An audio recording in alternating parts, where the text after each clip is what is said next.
Everybody, if you want to come in and sit down. I don't think Martha Barley needs any introduction, but I will anyway, at least for video's sake when this goes out online.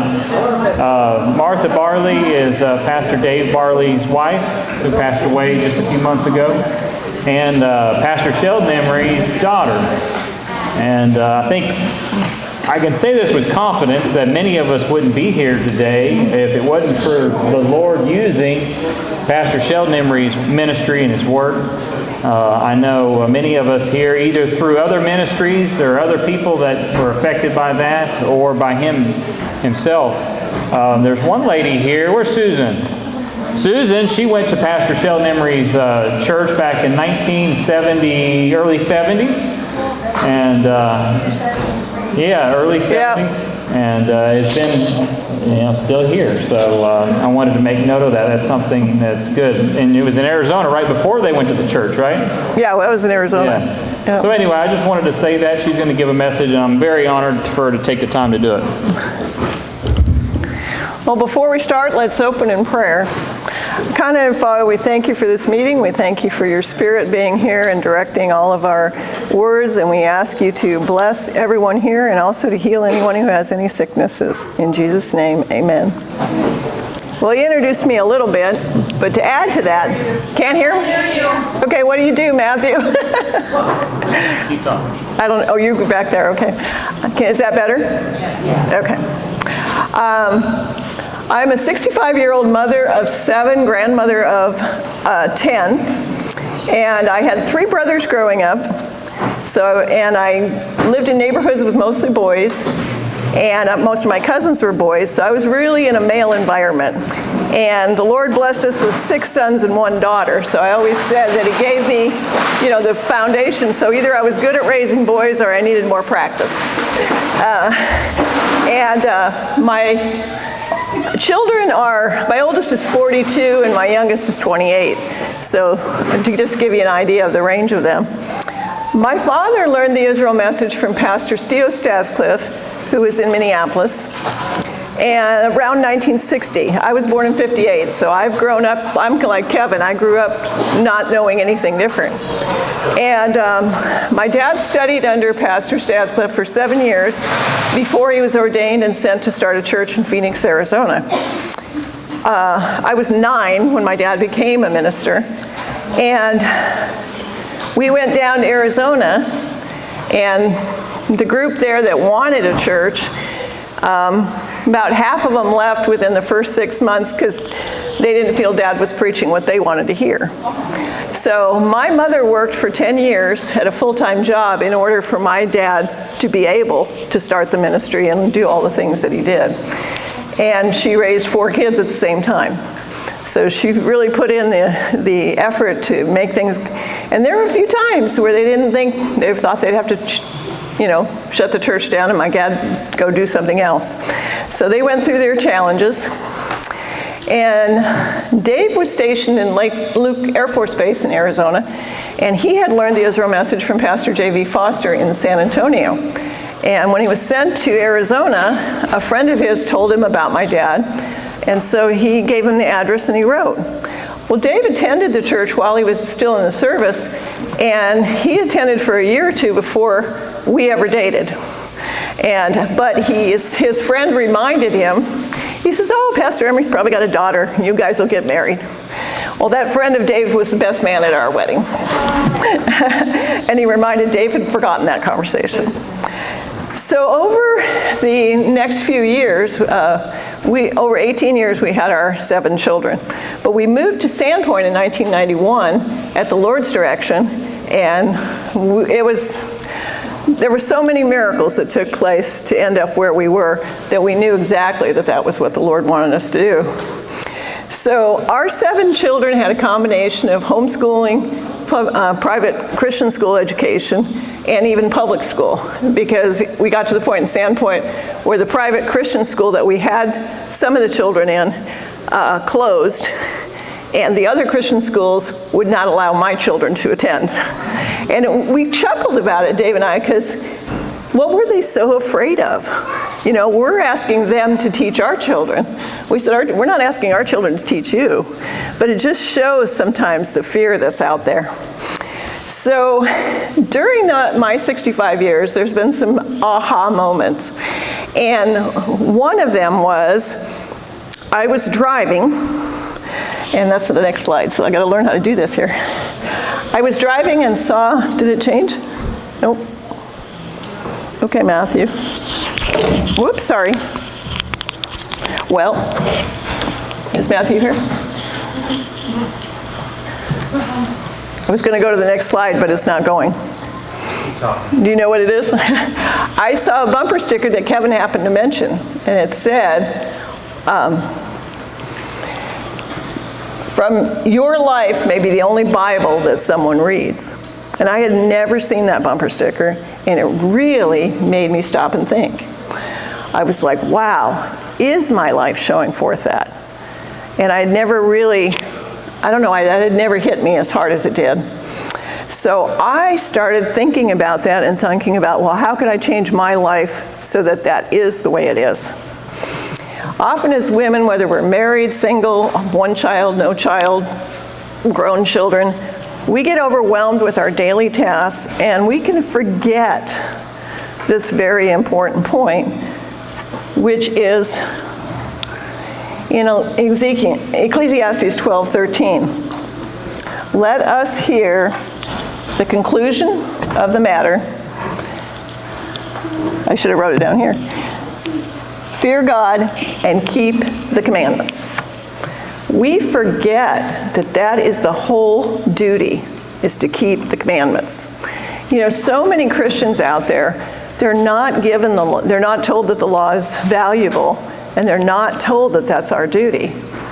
And one of the things that I really worked hard on myself and then with my children, if you say you're going to do something, do it.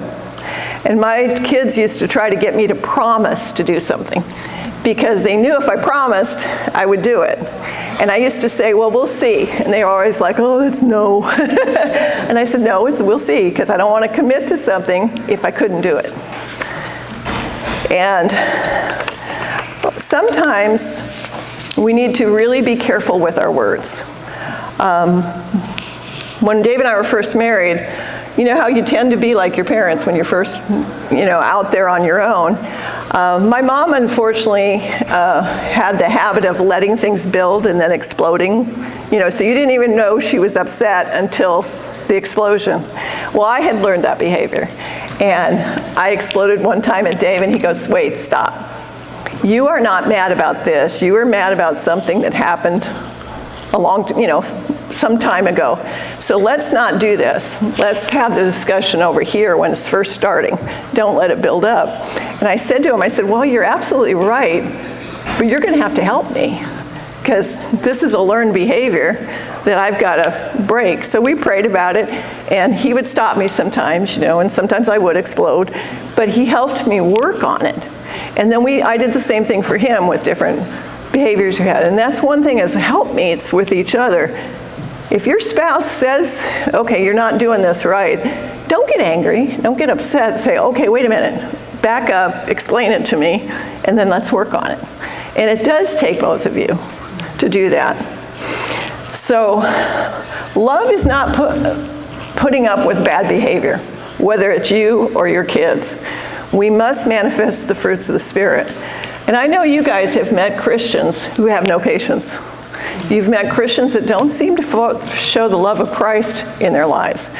But we haven't really been stressed, as we have this weekend, are you manifesting the fruits of the Spirit? And one of the things that I learned, I had no younger siblings. So when I had kids, it really felt like I was starting from scratch. I did babysit my older brother's children when they were little. But things that helped me, pre-internet, now we have the internet, so that helps a lot. But I started reading books based on things that I was doing. And some of the books that really helped me, I have up on the screen here. One is Dr. Kevin Leman. is a Christian psychologist who worked with Focus on the Family. He has a tremendous sense of humor, as you can tell from the name of this book, How to Make Your Children Mind Without Losing Yours. And he gave strategies, because discipline is not just spanking your children. There's a lot of different things that you need to do, and you need to learn their personalities, what's important to them, because taking away what's important to them a lot of times is a good way to discipline. One of the other books I read of Dr. Leman's was the birth order book. And I don't know if you've ever thought about that, but where you are in your family that you grew up with affects your personality. And that helped me understand my children more. And I use it every day with people that I meet. Once you get good at it, you kind of can tell whether someone's a firstborn, a middleborn, or a lastborn. And it also helps in business when you're dealing with people. So that was a really good book that I learned. And then this one, there's two, then one's on the next screen, but this one is by Dr. Kevin Leman about Have a New Kid by Friday. And this is for what we call a wild child, the ones that really rebel more than others. And another good book on that subject is by Dr. James Dobson. It was originally called The Strong-Willed Child, and he's revised it, so it's The New Strong-Willed Child. And my firstborn was one of these.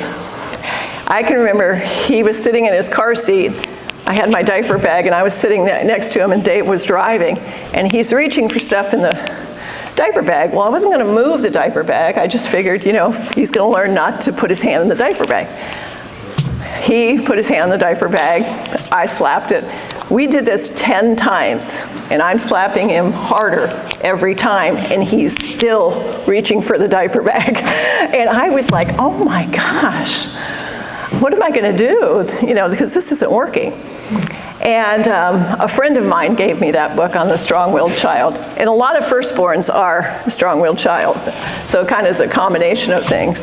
So discipline, we do discipline our children, but we have to learn. We're learning along with our kids. I always said my kids taught me more than I ever taught them, because of having to learn how to help them interact with each other in a Christian manner and not fight. And I raised boys, so we had a lot of rough and tumble sometimes.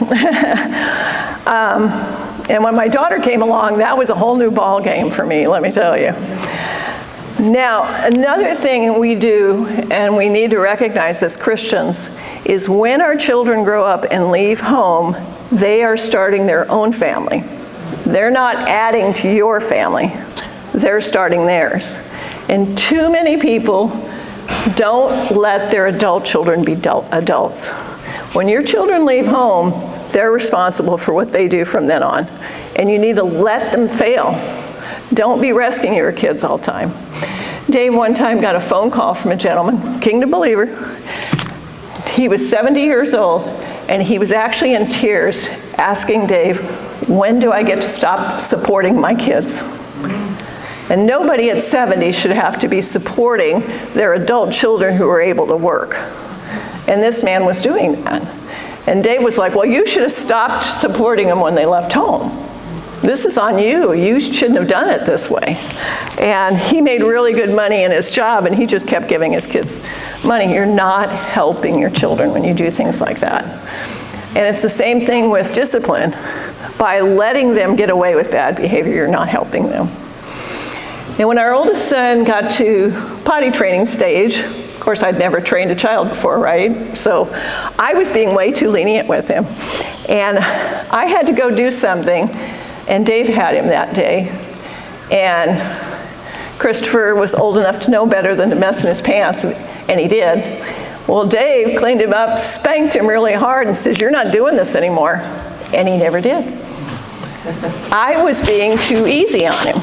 So one of the things us moms can be sometimes is just way too easy on our kids. We need to stop the behavior. So I learned from that. Had the same thing happen with our second born. He was always pulling away from me in the grocery store or whatever store we were at. And I should have spanked him when he did that. But he got away from me where I didn't know where he was. And he was very shy. He wouldn't talk to strangers. But I'm in the Sears store, and I had to ask the salespeople to help me find him. And he wouldn't go to anybody but me, so that was good, and it wasn't quite as bad, as far as the way things are today. But I learned from that. I was being too lenient again. I was not disciplining him for bad behavior.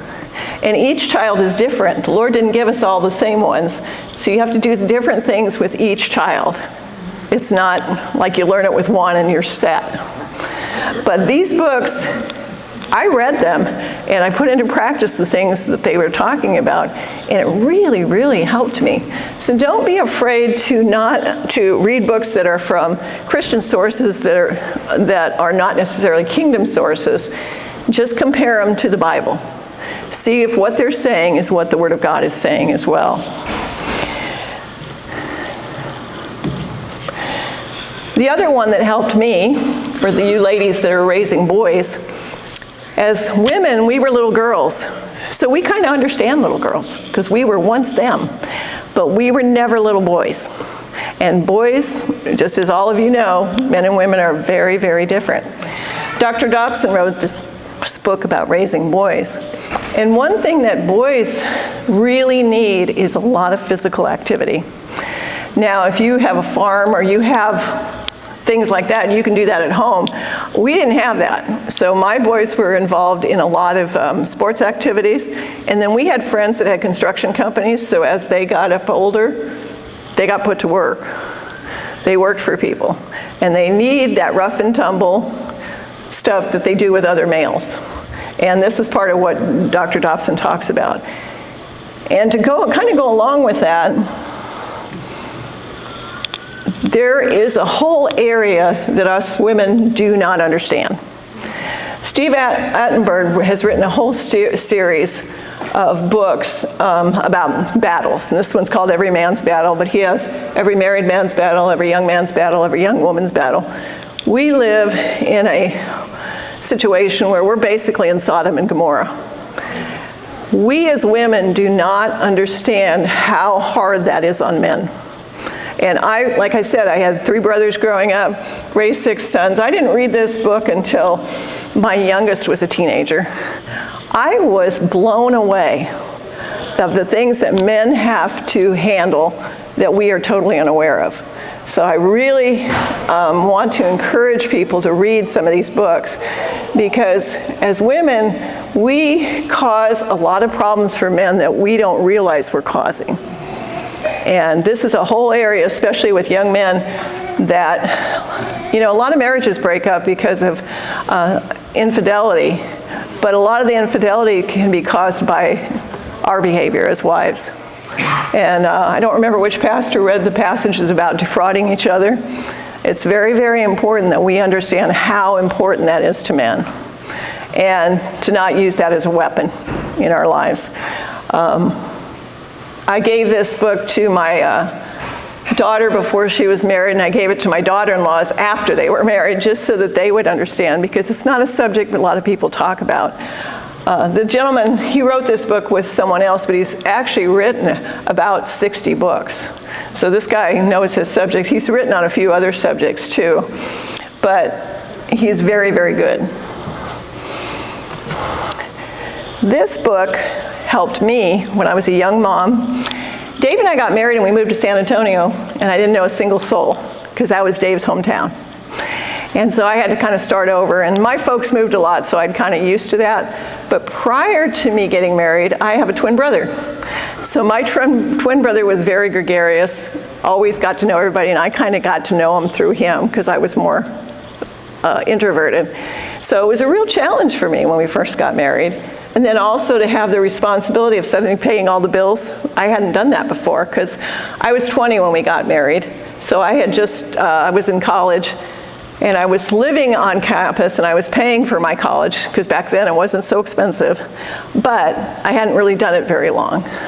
So I was panicked about everything. And I was giving myself an ulcer. And for you older folks, you'll remember Dale Carnegie was the sales guy, right? How to win friends and influence people. And I happened across this book. And he actually uses very Christian principles to teach you how to recognize that worry and anxiety is actually you not trusting God. And one of the strategies he taught, which really helped me, is whatever you're worrying about, take the worst case scenario and figure out what you're going to do. And then 99% of the time, that worst case scenario is not going to happen. But because you have a plan, you stop worrying. And he had other strategies in there too. But if any of you suffer with anxiety and worry, this is a really good source. The other one I picked up at a thrift store, and it was just a small little book. And I thought, well, that's interesting. Can God be trusted? Well, of course he can. Boy, did this book convict me that I was not trusting God, because all this worry and anxiety was me not trusting him. And it really challenged me. And I had to rethink a lot of things I did, because I finally recognized, yeah, I wasn't trusting God. I wasn't trusting that Dave could do things. I wasn't trusting that I could do things. I was just, in panic. And I have not found this book except on eBay. So this is one of those, I don't know if it's out of print, but it was one of those that really helped me recognize that God has everything planned. There isn't anything that can come along in your life that he can't give you the ability to handle. And I don't know how many of you have lost siblings or children, but I was 15 when my older brother died in a motorcycle accident, and our youngest son passed away in 2017. Those are tough challenges, but let me tell you, the Lord brings you through it. The really hard stuff he brings you through. And those of you who haven't faced that yet, you will probably face that in your lifetime, of somebody really close to you passing away. But remember, we will be together in God's perfect kingdom. So it's just a short respite before we see them again.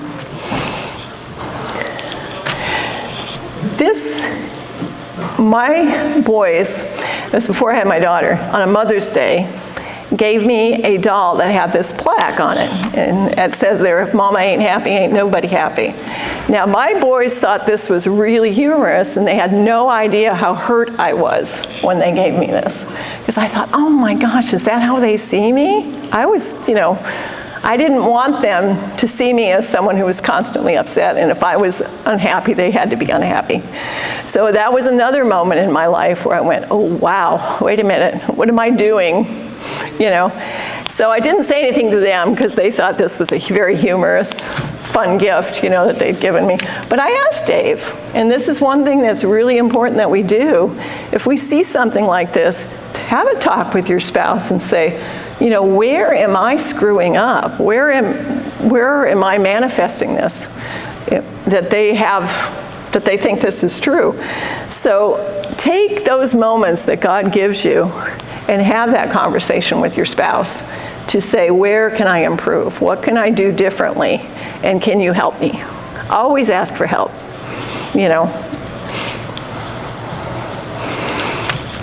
And then we came across this. I don't know how many of you, probably older folks, remember there was a whole time period where it was all about courtship. We weren't going to date, we were going to court.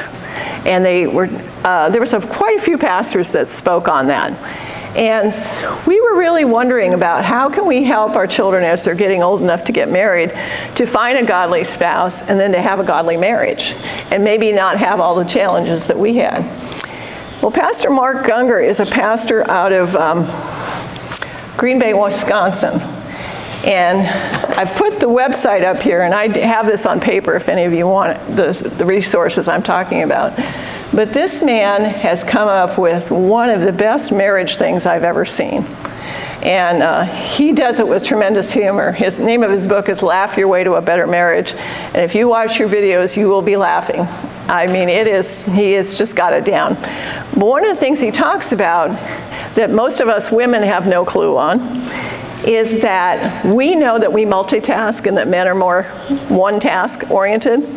And we kind of know that, but he puts us even in better perspective. And one thing, and he quotes the scientific study that's behind it, is that men have the ability to think of absolutely nothing. Okay, and it's true, they can. And it's their way they de-stress, okay? Women, we mostly distress by talking. But when we're talking to our husbands, they just want to fix the problem and get us to shut up, right? And he said in this that one of the things we do is we give each other what distresses us. Because we'll ask our husbands, well, do you want to talk about it? And they're like, no.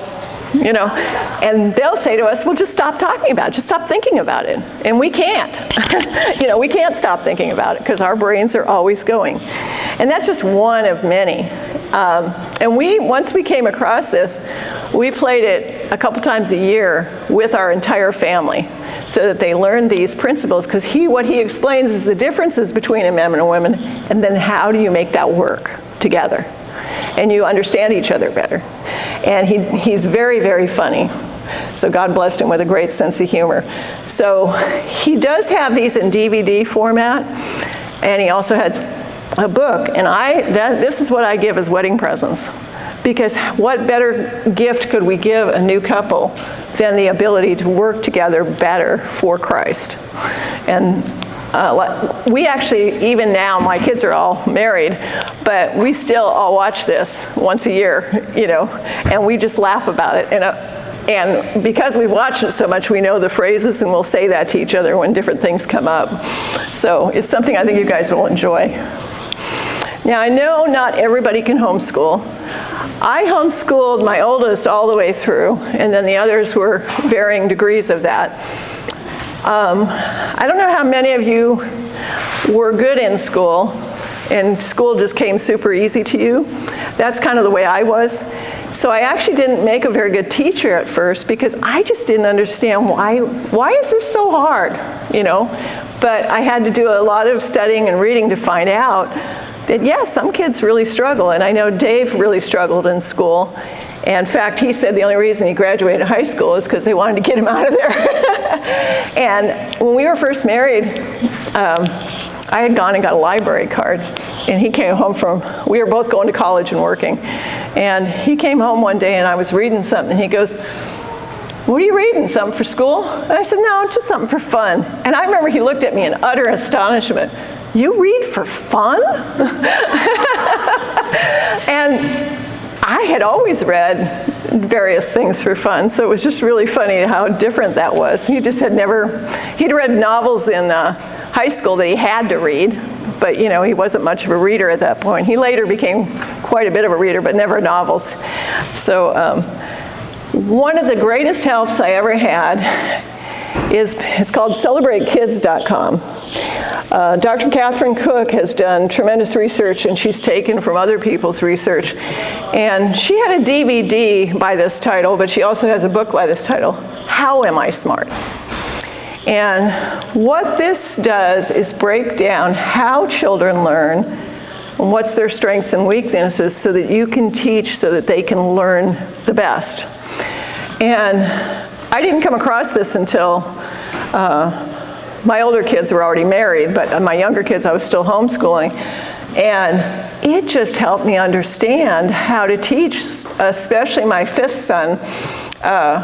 He just wanted to talk about his projects, you know, and I'd get so frustrated. Just go write the paper I gave you, you know.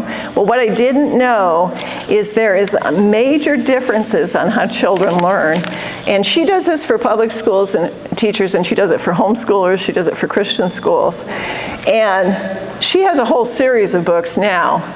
But the thing that she's pointing out is that there's basically what she calls 8 intelligences.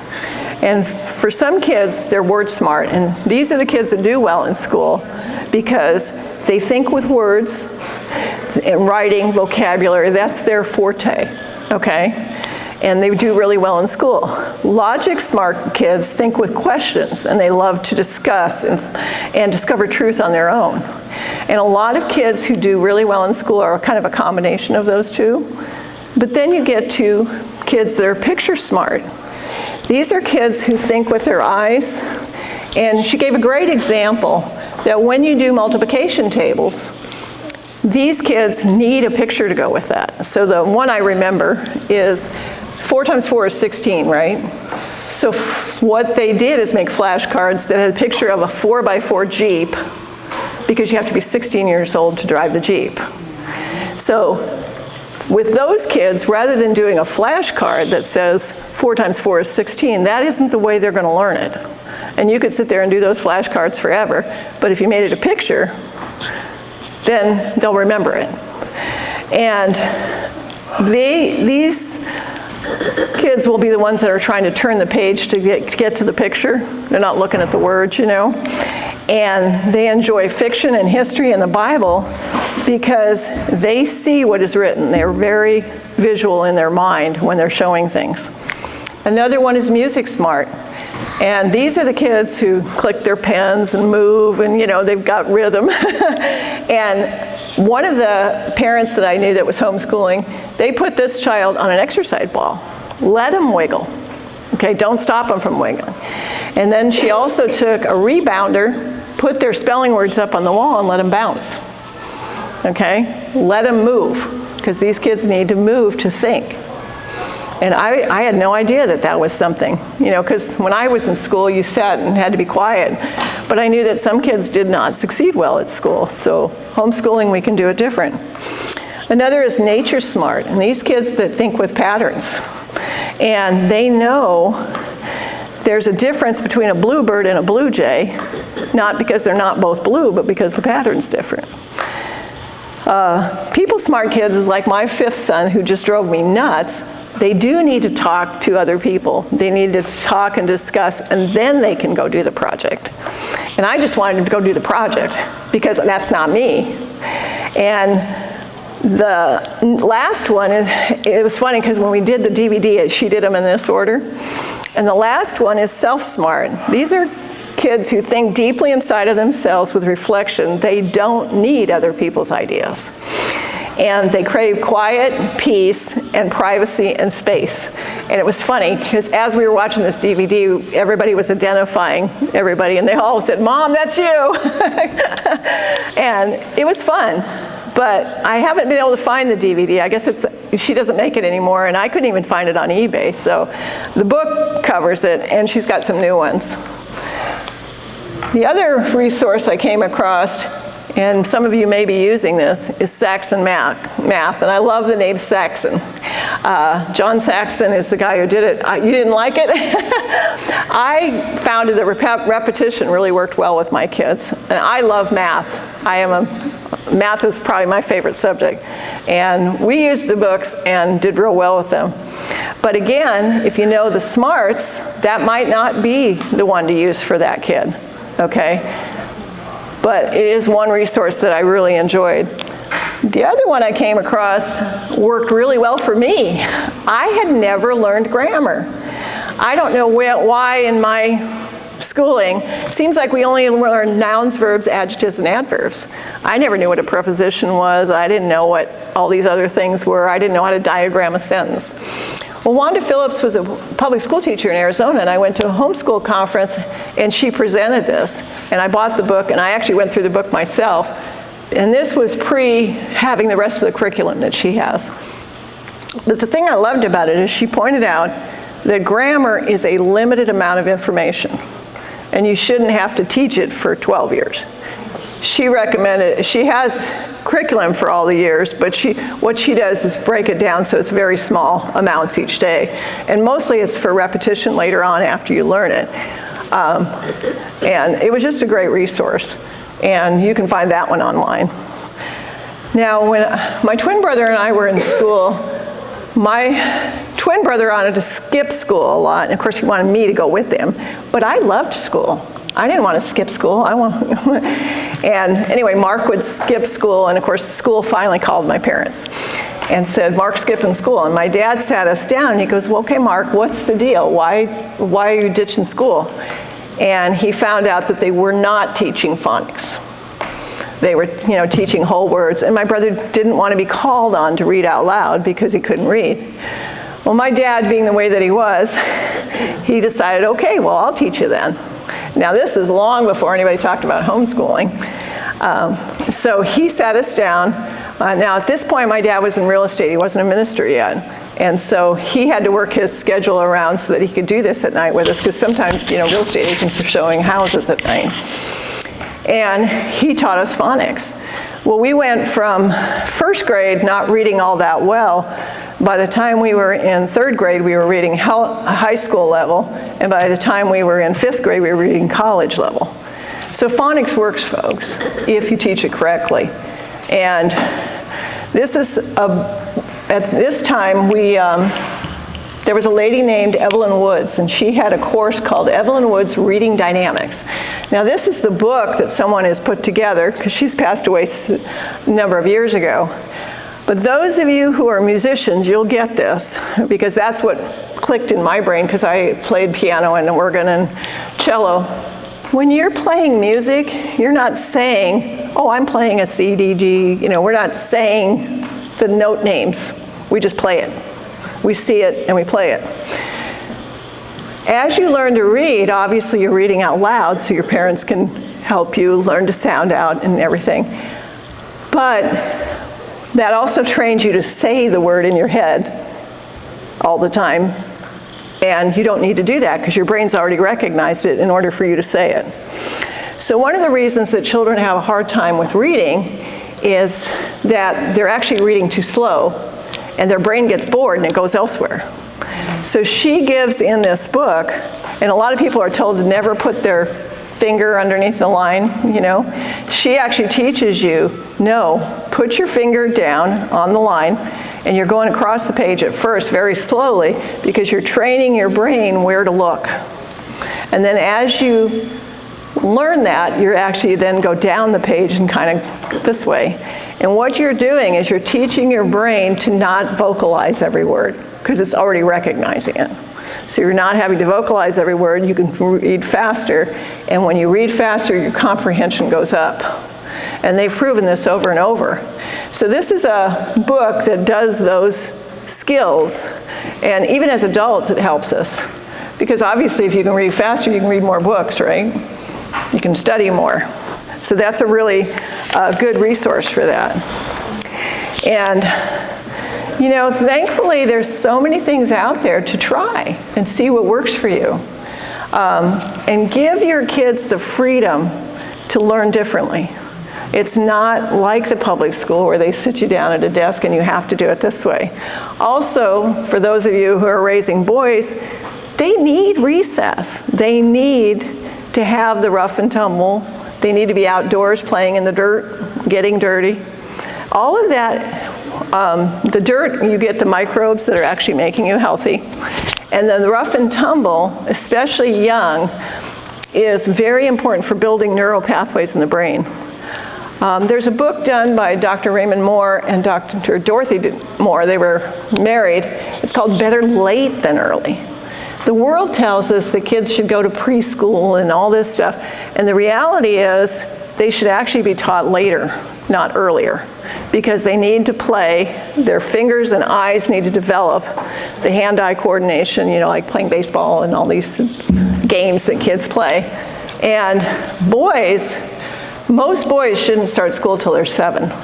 Now girls can start earlier just because we develop a little bit earlier, but pay attention to whether your child's ready or not. Don't go, oh, they're 5, they have to have school. It doesn't work that way. And be more flexible than the world is on these things. Recognize that each child is totally unique, and you have to adapt for each one. Now, if you have a large family like I do, my oldest son always thought I was way too easy on my youngest son, because there's 18 years different from him, and I used to tease him. I said, well, you were my practice child. You know, we learn and we change as we go. And that's true in life on every level, that you have to learn and adapt and change.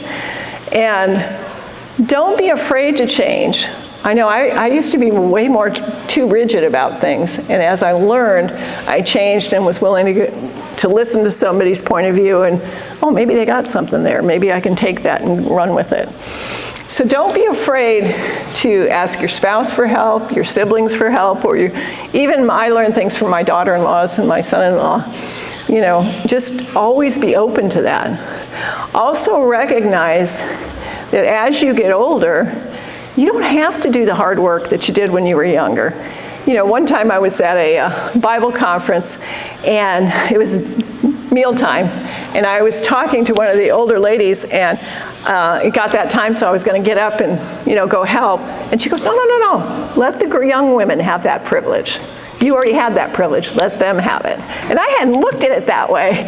So I was like, oh, okay. And so we sat and talked and let all the young people do it.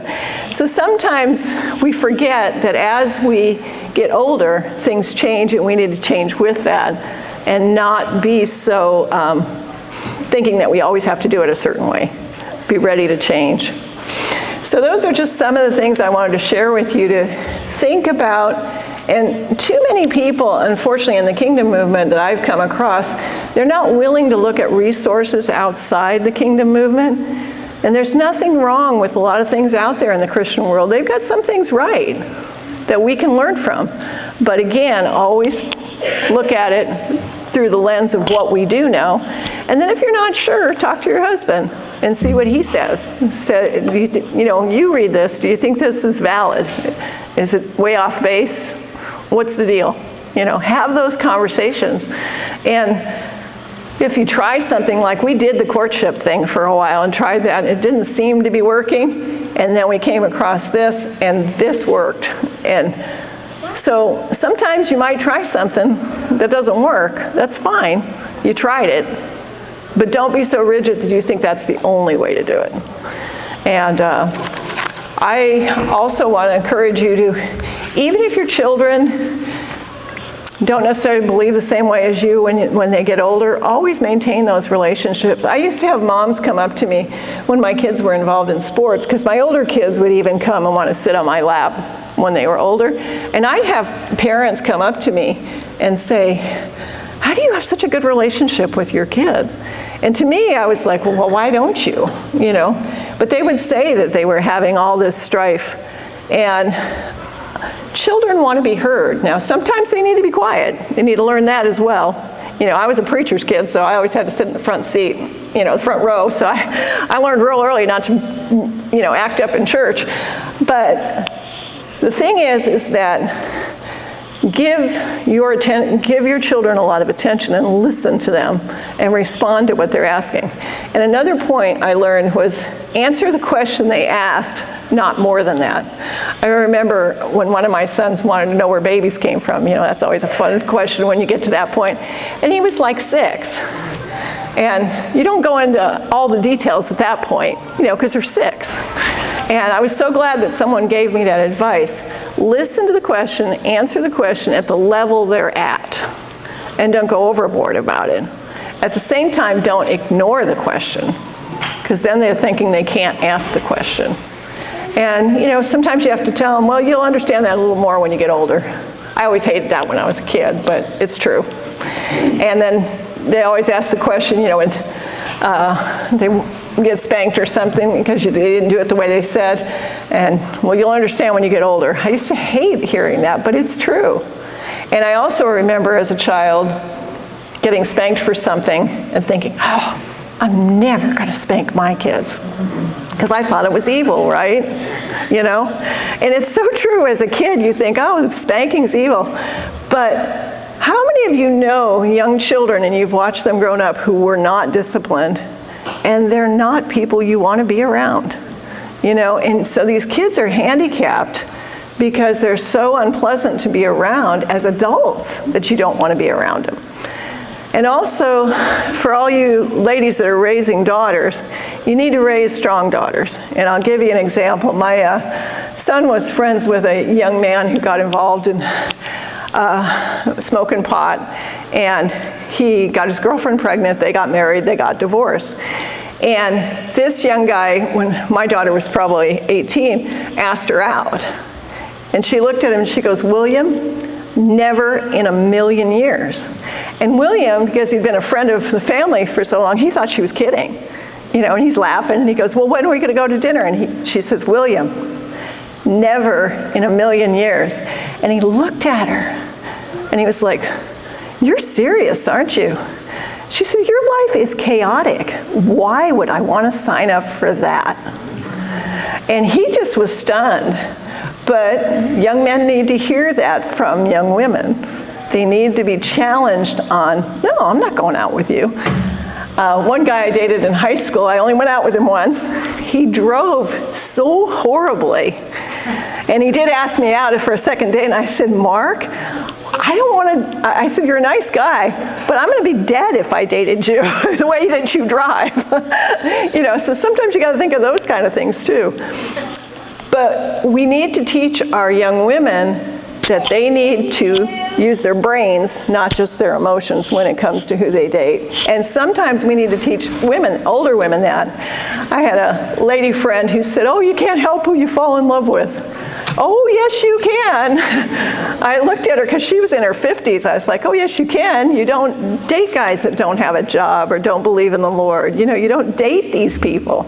And she looked at me stunned, like she'd never thought of that. And I was like, you know. But you have to recognize that Hollywood, television shows, I mean, watch any romantic comedy and it'll tell you exactly what not to do. You know, I mean, it's just terrible, the things that they try to tell people. So those are just a few of my thoughts, and if anybody has any questions, or if you want the resources that I listed on here, I've got them on a sheet of paper. I may not have enough for everybody, but I can always email them to you also. And that's it.